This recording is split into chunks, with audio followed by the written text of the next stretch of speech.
Hello students, स्वागत है आप सभी का।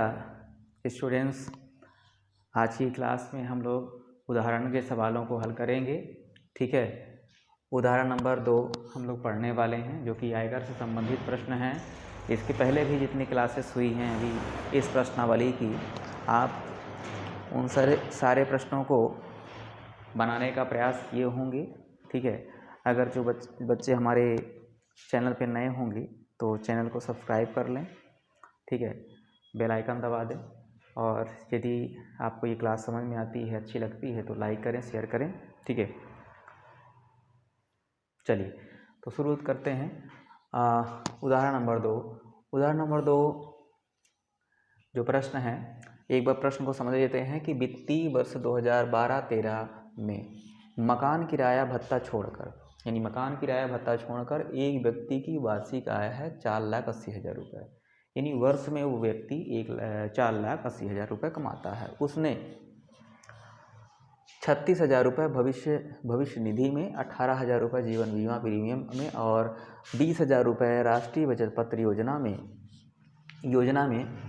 जमा किया। उसे वार्षिक देय आयकर पर 3% शिक्षा कर भी देना पड़ता है। यानी 3% शिक्षा उपकर, ये नई बात तो बता नहीं रहा है, हम लोग हमेशा तो निकालते हैं शिक्षा उपकर है कि नहीं।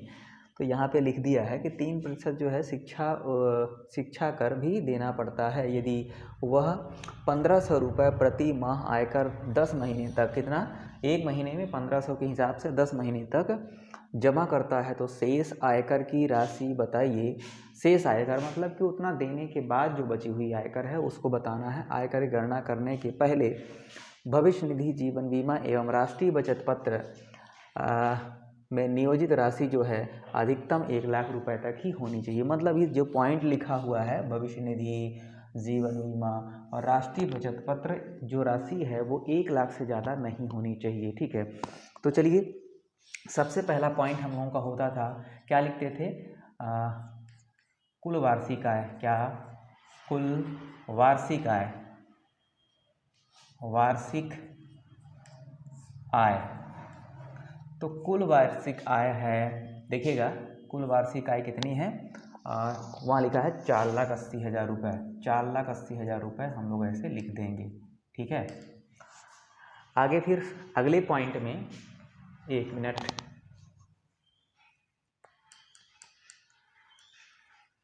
रुपये। ठीक है, आगे फिर अगले पॉइंट में हम लोग क्या लिखते हैं, सेकंड पॉइंट में, कि कर में छूट योग्य राशि, मतलब कौन कौन सी ऐसी राशि है, कौन कौन सी ऐसा धन है जिस पर टैक्स फ्री होगा, जो जमा किया है उसी में से निकाल के लिखना है। ठीक है, तो यहाँ पे हम लोग लिखेंगे कि कर में छूट योग्य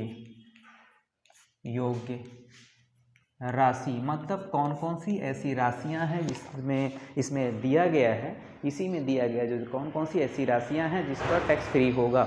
तो इसके अंतर्गत हम लोग लिखने वाले हैं, ए नंबर लिखेंगे, पढ़ते जाएंगे, यहाँ पे ध्यान देंगे। 36,000 रुपये भविष्य निधि में, यानी सामान्य भविष्य निधि है, तो भविष्य निधि यहाँ लिखेंगे, भविष्य निधि में जमा कर रहा है 36,000 रुपये। 36,000 रुपये। ठीक है, 18,000 जीवन बीमा में, तो बी नंबर होगा जीवन बीमा में 18,000 रुपये है, यहाँ हम लोग लिखेंगे 18,000 रुपये। ठीक है, आगे देखिएगा, 20,000 रुपये राष्ट्रीय बचत पत्र, तो यहाँ लिखेंगे सी नंबर, सी स्टेप में रहेगा राष्ट्रीय बचत पत्र। तो राष्ट्रीय बचत पत्र हमारा क्या है, 20,000 रुपये का, 20,000 रुपये का राष्ट्रीय बचत पत्र है। अब इसमें कह रहा है कि भविष्य निधि, जीवन बीमा और राष्ट्रीय बचत पत्र में अधिकतम 1,00,000 तक ही छूट मिलेगा। तो पहले इसको जोड़ के देखते हैं कि कहीं 1,00,000 से ज़्यादा तो नहीं है।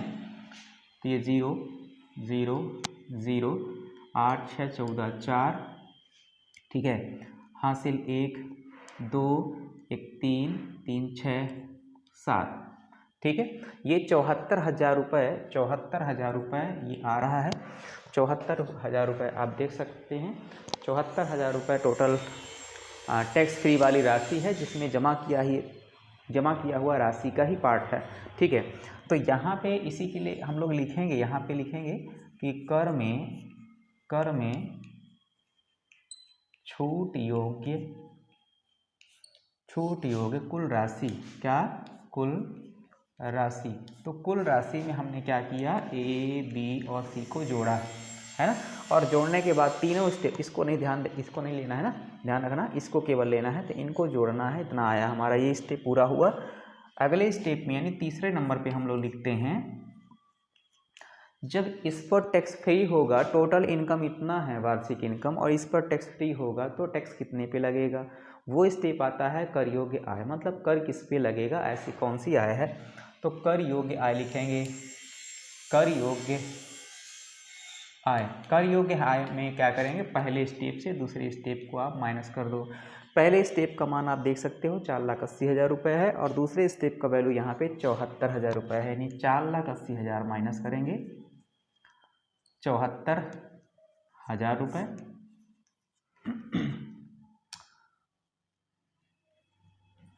ये कुल मिला के आ रहा है आपका 4,06,000 रुपये। कितना आ रहा है, ये आ रहा है 4,06,000 रुपये आ रहा है, जिस पर टैक्स की गणना अपने को करना है। टैक्स का कैलकुलेशन जो है इसी 4,06,000 पे करना है। ठीक है, चलिए तो आयकर की गणना लिखेंगे अगले पॉइंट में। आयकर की गणना अब आयकर की गणना हम लोग करेंगे, तो ये जो हमारा यहाँ पे दिया गया है, मान देखिए, कर योग्य सीमा, आयकर की दरें।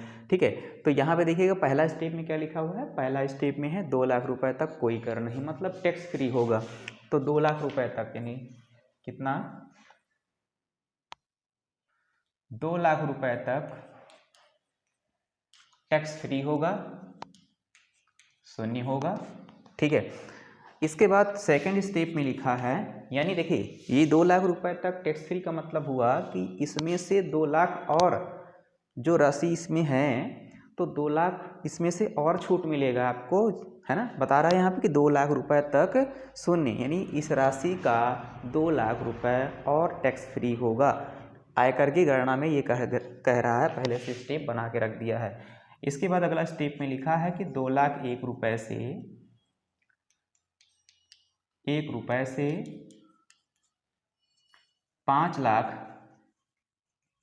रुपए तक, मतलब 2 लाख 1 रुपए के, मतलब 2 लाख से आगे, मतलब 2 लाख 1, 2 लाख 2 और 5 लाख से पीछे, इसके बीच में जितना अमाउंट होगा, इसी अमाउंट का लेना है। ठीक है, जितना राशि होगा उसका हम लोग कितना निकालेंगे, 10%। वहाँ पे लिखा हुआ है, तो कितना होगा, 10%।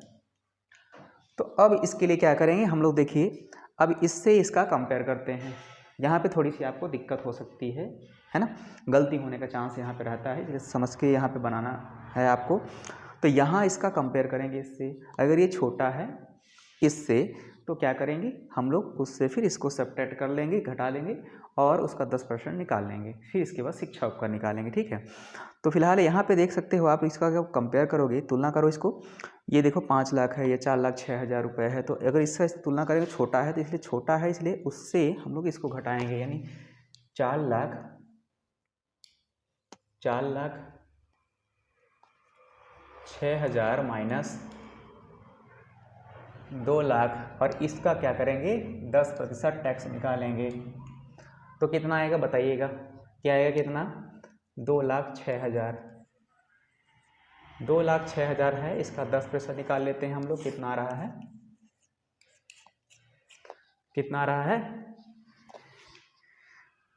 20,000।